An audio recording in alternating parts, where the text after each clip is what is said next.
Alors, le temple d'Ézéchiel. La tromperie des étrangers. Ézéchiel 3:11.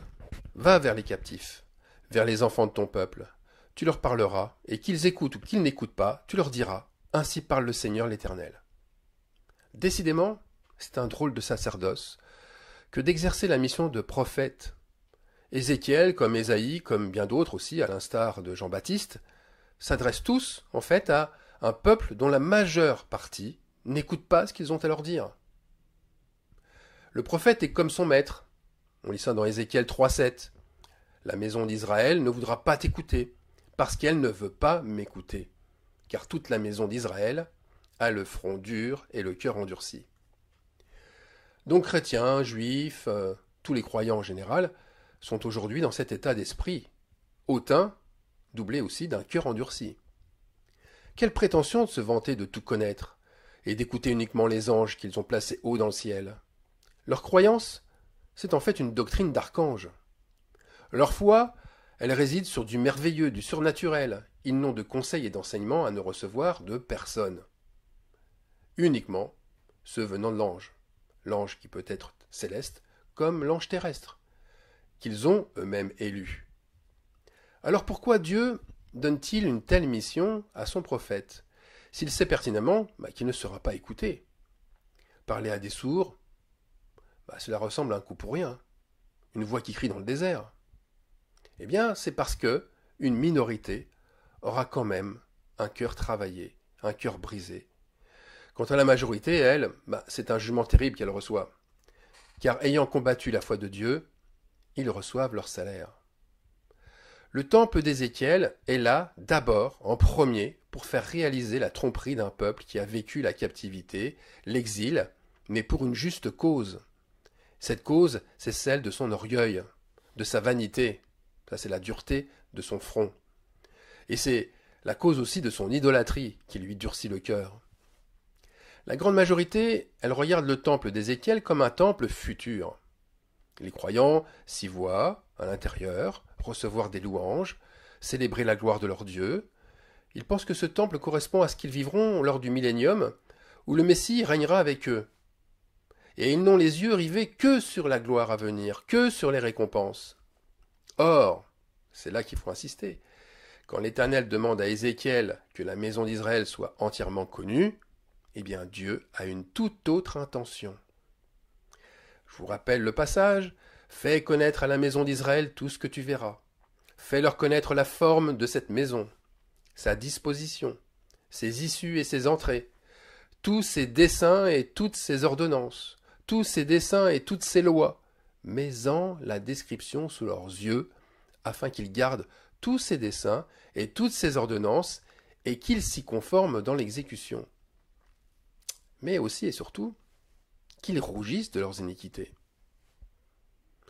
Tout d'abord, il faut bien comprendre que la maison, c'est le temple dans son ensemble, c'est-à-dire sanctuaire, parvis intérieur, parvis extérieur, les chambres, les salles, les murs, alors que le sanctuaire, lui, c'est une petite partie, c'est la petite partie qui comprend uniquement le lieu très saint, le lieu saint et le portique qui y mène. Alors quand la gloire de Dieu remplit toute la maison, ce n'est pas, donc la maison c'est le sanctuaire compris et tout ce qu'on a vu, ce n'est pas pour qu'on l'adore, c'est pour éclairer le mensonge qui s'y répand. Ézéchiel 44, 4-6. Donc Dieu ne parle pas à des architectes non plus, ni à des maçons, il parle à un peuple qui connaît déjà le temple, ce temple qui a déjà été détruit auparavant, puis reconstruit, et qui était sous les mêmes fondations et les mêmes dimensions que celui de Salomon. Mais ici, Ézéchiel donne des dimensions complètement irréalistes. C'est complètement irréaliste pour l'époque. Si on respecte les mesures données, il est inconcevable. D'abord, il est impossible, mais vraiment impossible, de le construire à Jérusalem, tellement sa superficie est importante. Regardez, le mur extérieur qui entoure le temple, c'est un carré de 1,5 km de côté. Le tour du temple représente environ 6 km. Pour vous donner un ordre de référence, c'est l'équivalent d'un arrondissement de Paris. Il y a largement la place pour accueillir tout le peuple d'Israël, de l'époque, dans son intégralité, et même l'ouvrir à de nombreux étrangers. Or, le mur du temple a une fonction bien définie. Il doit séparer ce qui est saint de ce qui est profane. Et par conséquent, il doit trier pour ne pas laisser entrer tout le peuple. Il y a déjà un sérieux avertissement ici avec cette dimension qui révèle que le profane a été mélangé avec ce qui est saint. Et le parallèle avec ce que nous vivons aujourd'hui, c'est frappant. Il s'y trouve tellement de similitudes avec les dimensions surréalistes de certaines assemblées, qui n'ont de but, le but que de faire entrer le maximum de fidèles. On parle de temples mormons, de temples évangéliques, de temples orthodoxes, mais aussi de cathédrales gigantesques avec des voûtes situées à plus de 40 mètres de haut. Le temple d'Ézéchiel ne serait pas du tout démesuré dans notre panorama religieux contemporain. Maintenant, la forme carrée. Cette forme carrée du temple, elle est identique aussi à la forme carrée du sanctuaire, à celle du lieu très saint, à celle aussi de l'autel. Ce qui signifie que la loi est identique n'importe où vous vous situez dans ce temple, et aucun étranger ne devrait pouvoir y franchir les portes. Or, nous l'avons vu, la porte septentrionale, c'est-à-dire la porte du nord, c'est un vrai boulevard. On y entre comme dans un hall de gare. C'est une abomination, une désobéissance au plus haut point. Or, en cas de désobéissance, nous connaissons les conséquences pour l'étranger. Et Dieu a donné à Moïse cet avertissement, déjà, dans Deutéronome 28, des versets 43 à 44. L'étranger qui sera au milieu de toi s'élèvera toujours plus au-dessus de toi, et toi, tu descendras toujours plus bas. Il te prêtera, et tu ne lui prêteras pas. Il sera la tête, et tu seras la queue. C'est clair, l'écrasante et humiliante domination de l'étranger n'est pas un fait provisoire, juste destiné à une époque ancienne et révolue. C'est une loi perpétuelle. Ça veut dire qu'elles seront, c'est ce qui dit le texte, elles seront à jamais pour toi et pour tes descendants comme des signes et des prodiges. Des prodiges, tiens, oui, parce que l'aveuglement a inversé la bénédiction. L'étranger, avec ses richesses, est perçu comme une bénédiction. Tout comme le temple d'Ézéchiel d'ailleurs est perçu exclusivement comme une bénédiction future.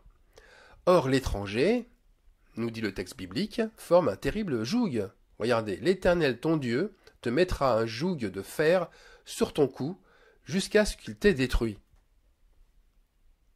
Toutes les dimensions et les lois de la vision du prophète vont dans le même sens. Le temple est devenu un lieu étranger, un lieu de destruction, au même titre que les temples babyloniens, ou plus récemment, les temples maçonniques. Les sacrifices y pratiquent de la même façon, c'est-à-dire d'une manière rituelle et continue, rythmée selon un calendrier de fêtes à célébrer. Pour donner une image de la vénération qui s'y fait, eh bien Jésus dit que le sabbat est fait pour l'homme, et non pas l'homme pour le sabbat, eh bien ce temple montre encore l'inverse. L'homme serait fait pour le temple. Comment ? Eh bien dans le temple d'Ézéchiel, 30 chambres sont disposées autour du temple, près des portes, près des entrées. C'est là qu'on y stocke tous les animaux destinés à être sacrifiés sur l'autel. Le stockage d'animaux est considérable. C'est plus de 6 fois la superficie du sanctuaire, c'est-à-dire le lieu très saint et portique compris. Donc ce sacerdoce montre à quel point le rituel du sacrifice des péchés est devenu la pratique la plus importante. On pourrait dire le commerce le plus lucratif, c'est ce qu'on devrait dire. Eh bien Jésus, chassant les vendeurs du temple, ne chasserait pas quelques dizaines de personnes, mais ici, c'est une ville entière qu'il mettrait dehors. Ah, pourtant, le fait que l'autel des sacrifices figure encore sur le parvis intérieur de ce futur temple saint du millénium, ça trouble quand même les théologiens. Pourquoi cet autel des sacrifices ? Pourquoi il y figure ? Ils ne comprennent pas le but de ce retour en arrière. Pourquoi ? Parce que, quelle est son utilité ? Quelle est sa vocation alors que le Messie est venu ? Que le oint de Dieu, Jésus-Christ, a triomphé du péché ? N'est-il pas le seul agneau immolé pour nos péchés ? Alors, ils ont trouvé un type de réponse, ces théologiens. Quel type de réponse ont-ils trouvé ? Eh bien, des réponses comme le parvis intérieur, l'autel et sa cuve forment comme un mausolée, au même titre qu'un monument funéraire, qui garde en lui les sacrifices d'antan, en l'honneur et en mémoire du passé. En fait, ils ne font pas du tout l'analogie avec la porte de l'Orient, cette porte qui est fermée, qui est condamnée par Dieu, et qui confirme, elle, que Christ est à l'extérieur du temple. Il n'est pas à l'intérieur. Et que Christ n'y reviendra pas tant que ce temple restera profané. Il ne faut pas oublier que le temple n'est plus fait de main d'homme en Christ, mais que le temple est vivant à l'intérieur du croyant. Ce temple, cette âme, maintenant, elle montre pour le commun des croyants une infection. Cette âme est infectée d'étrangers, c'est-à-dire, elle est infectée de démons, d'esprits impurs, 7 fois plus nombreux que ceux qui ont été chassés à l'origine. On lit ça dans Matthieu 12, chapitre 12, verset 44. Alors il dit, ça c'est l'esprit impur sorti d'un homme, « Je retournerai dans ma maison d'où je suis sorti. » Et quand il arrive, cet esprit impur, il la trouve vide, balayée et ornée. Il s'en va et il prend avec lui 7 autres esprits plus méchants que lui. Ils entrent dans la maison, s'y établissent, et la dernière condition de cet homme est pire que la première. Il en sera de même pour cette génération méchante. La génération méchante a été exilée parce qu'elle a changé les lois du temple. Elle a laissé la maison vide pour y faire entrer les esprits impurs, c'est-à-dire les étrangers d'autrefois. Voilà aussi les raisons de la dimension démesurée du cœur de l'homme, comme celle du temple. Un cœur dur qui accueille une foule d'idoles prêts à être servis, qui revendique un catalogue gros comme un pavé d'actes religieux. Alors, les étrangers, qui ont élu domicile dans le temple, plus rien ne les retient. Et quoi de plus surprenant, de surprenant alors qu'ils aient aussi pris la place des sacrificateurs. On lit ça dans Ézéchiel 44, 7, où Dieu, par Ézéchiel, le dit lui-même. « Vous avez introduit dans mon sanctuaire des étrangers incirconcis de cœur et incirconcis de chair, pour profaner ma maison. Vous n'avez pas fait le sacrifice de mon sanctuaire, mais vous les avez mis les étrangers, à votre place pour faire le service dans mon sanctuaire. » Alors, de quel service parle-t-on ici? Là aussi, la vision d'Ézéchiel fournit avec précision les dimensions du sanctuaire. Mais, sur le service des sacrificateurs qui y sont attachés, rien, absolument rien. Que font-ils dans le lieu saint et le lieu très saint? On ne sait rien dessus. Le seul service qui est décrit, c'est celui qui est fait à l'extérieur du sanctuaire, dans les chambres extérieures. Alors, est-ce que c'est un oubli? Non, c'est une information de taille. On va lire ça dans Ézéchiel 42, 13 à 14. Les chambres du septentrion et les chambres du midi, qui sont devant la place vide, ce sont les chambres saintes, où les sacrificateurs qui s'approchent de l'Éternel mangeront les choses très saintes, et ils y déposeront les choses très saintes, les offrandes, les victimes présentées dans les sacrifices d'expiation et de culpabilité, car le lieu est saint. Quand les sacrificateurs seront entrés, ils ne sortiront pas du sanctuaire pour aller dans le parvis extérieur, mais ils déposeront là les vêtements avec lesquels ils font le service, car ces vêtements sont saints. Ils en mettront d'autres pour s'approcher du peuple. Ces derniers versets sont très très importants. Ici, la vision, elle insiste tant. Pourquoi la vision, elle insiste tant sur ce sacerdoce, et le rappelle tant aussi, c'est bien qu'il n'est pas du tout conforme à la réalité, à ce qui devait être. N'oublions pas que ce sont des étrangers, c'est-à-dire des non-convertis ou des faux convertis, qui maintenant mangent les choses très saintes, les viandes destinées à l'offrande ou les aliments destinés à expier les péchés. Et Ézéchiel le rappelle, 44, 7, « Vous avez offert mon pain, la graisse et le sang à toutes vos abominations. Vous avez rompu mon alliance. » Donc ce qui a été brûlé sur l'autel, ça dégage vraiment une odeur nauséabonde. Et dans les faits, ces sacrificateurs se contentent d'un sacrifice bien superficiel, du moment que ça les nourrit d'ailleurs. Ils ne sont pas regardants aux actes de justice du peuple. Je pense même qu'ils ne se soucient pas ou plus de leur vraie piété. Pourquoi? Parce qu'ils ne changent plus leurs vêtements. Ils ne changent plus leurs vêtements sacerdotaux pour s'approcher du peuple. En gardant sur eux les vêtements saints, sans doute pour impressionner davantage, pour paraître plus pieux, eh bien ils se trahissent eux-mêmes. Ils sanctifient le peuple à la légère. Ce qui est incirconcis de cœur et de chair n'a plus de souci à se faire. Ils peuvent s'approcher des choses saintes sans en éprouver de la crainte. Aujourd'hui, si on fait un parallèle, on fait exactement de même dans les assemblées, en imposant les mains à n'importe qui, systématiquement, sans discernement, en partageant la coupe avec les démons, en bénissant ceux qui calomnient leurs frères, en faisant offrande sur offrande pour ne les redistribuer qu'à une petite élite, une caste de privilégiés. Alors il y a bien, c'est vrai, attention, il y a bien un revirement. Mais il faut attendre 3 chapitres pour voir apparaître les prémices d'un nouveau temple. Vous savez, dès le début du chapitre 40, la vision du temple, elle commence. Mais c'est seulement à partir d'Ézéchiel 43-13 que la vision change radicalement. Et elle change radicalement parce qu'elle insiste sur l'autel et sa consécration. Voilà ce que dit le texte. Voici les mesures de l'autel, et les endroits par où on y montera regarderont vers l'Orient. Ça, c'est la version Martin. L'autel pointe vers l'Orient, la porte orientale. Ça veut dire que ceux qui monteront vers l'autel auront nécessairement les yeux pointés sur cette porte orientale. C'est là d'où est passé Dieu. C'est aussi un autel, on le voit bien, plus imposant, plus élevé que celui d'origine. Et Ézéchiel 43-13 nous dit « Voici les mesures de l'autel d'après les coudées dont chacune était d'un palme plus longue que la coudée ordinaire. » Vous voyez, l'accent est mis sur ce qu'il y a aussi à sacrifier comme autrefois pour être de nouveau agréable à Dieu. Et l'ordre divin est clair. Changer les sacrificateurs, les Lévites, pour les remplacer exclusivement par ceux restés fidèles, ceux qui autrefois étaient de la postérité de Tsadok. Mais comment reconnaître les descendants de Tsadok? Est-ce qu'on peut les reconnaître par une étude généalogique, en ayant des racines juives dans sa famille? Pas du tout.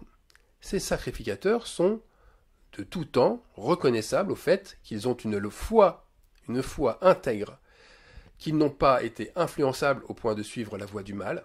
Ils sont restés toujours fidèles à Dieu, malgré leur exil et malgré l'égarement du peuple. Et c'est seulement eux qui entreront dans le sanctuaire. C'est avec eux seulement que se fera l'expiation, que se fera les sacrifices qui dureront comme autrefois 7 jours.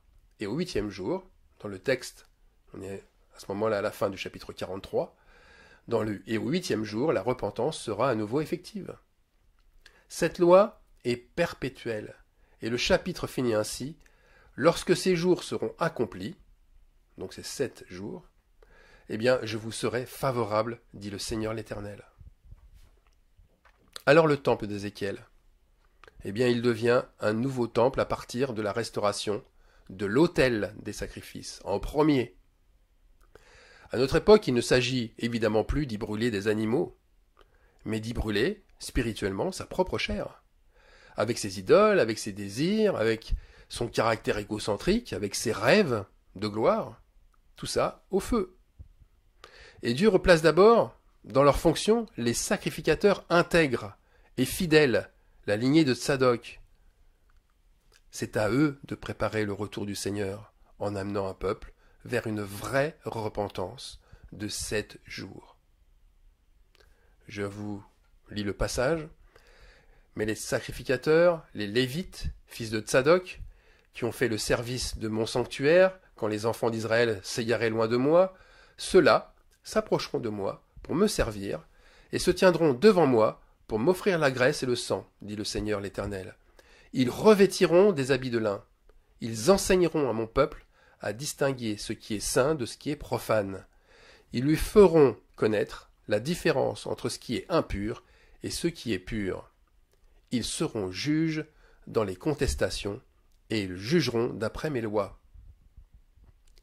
Voilà comment commencent les fondations du nouveau temple. Par une vraie repentance. Une repentance qui montre que on s'est vraiment séparé de ce qui est impur. Ce temple, est-ce qu'il est si différent du premier? Pas du tout, c'est le même. C'est un véritable retour en arrière.